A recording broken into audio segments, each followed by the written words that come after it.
Perkenalkan, nama saya Ditya Ripkian dari 10 TOI 3, mata pelajaran Sejarah Indonesia dan guru pengajar Ibu Wulandari. Di sini saya akan menjelaskan materi bab 11 mengenai perkembangan politik dan ekonomi Indonesia dari masa Orde Baru dan Reformasi. Yang pertama yaitu perkembangan politik dan ekonomi pada masa Orde Baru. Perkembangan politik. Pemerintah Orde Baru selama 32 tahun memiliki proses politik yang sangat dinamis. Secara umum, kestabilan politik berhasil dicapai meskipun dengan mengorbankan banyak suara-suara sumbang yang kerap muncul dalam proses demokrasi. Pemerintah berhasil menyelenggarakan 6 kali pemilu, namun 6 kali pula memenangkan golongan karya dan Presiden Soeharto untuk menjabat kembali, menyebabkan kancah politik nasional ditempati oleh kroni-kroni presiden yang bertujuan untuk terus mempertahankan kekuasaan.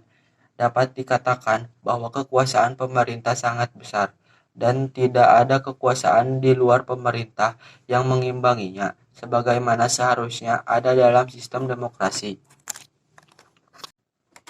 Perkembangan ekonomi. Ekonomi Indonesia pada masa pemerintahan Orde Baru dapat bangkit dalam waktu singkat, disokong oleh aliran modal yang dibuka lebar dan bantuan internasional melalui konsorsium IGGI.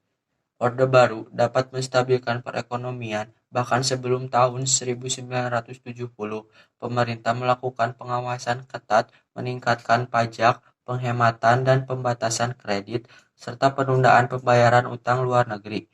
Kebijakan ini merupakan rehabilitasi dan stabilisasi sebelum beralih ke fase pembangunan melalui replita atau rencana pembangunan 5 tahun. Selanjutnya yaitu perkembangan politik dan ekonomi pada masa reformasi. Politik. Pada era reformasi, kehidupan politik di Indonesia berjalan secara dinamis. Tahun 1998, setelah jatuhnya rezim Orde Baru di Indonesia, berupaya memperbaiki sistem politik dengan menggunakan amandemen Undang-Undang Dasar 1945. Awal reformasi ditandai dengan ketidakpercayaan dan amarah masyarakat terhadap antek-antek Orde Baru. Pemerintahan awal reformasi memberlakukan Undang-Undang Nomor 3 Tahun 1999 tentang Pemilihan Umum, yang mengatur tentang tahapan dan pembentukan Komisi Pemilihan Umum dan terdiri dari wakil pemerintahan dan wakil partai politik. Selain itu, keterwakilan ABRI yang memegang kursi lebih banyak pada Orde Baru secara berangsur-angsur mulai dikurangi, dan sampai saat ini seluruh kursi di DPR didapatkan melalui pemilihan, bukan penunjukan. Ekonomi. Perekonomian di Indonesia sedang berada pada fase krisis di awal reformasi berlangsung.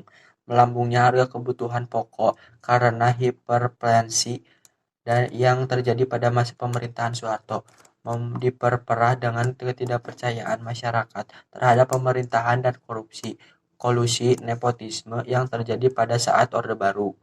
Akan tetapi, pergantian pemerintahan yang diikuti dengan membaiknya sistem politik dan kuatnya penegakan hukum juga memberikan angin segar terhadap kondisi perekonomian Indonesia.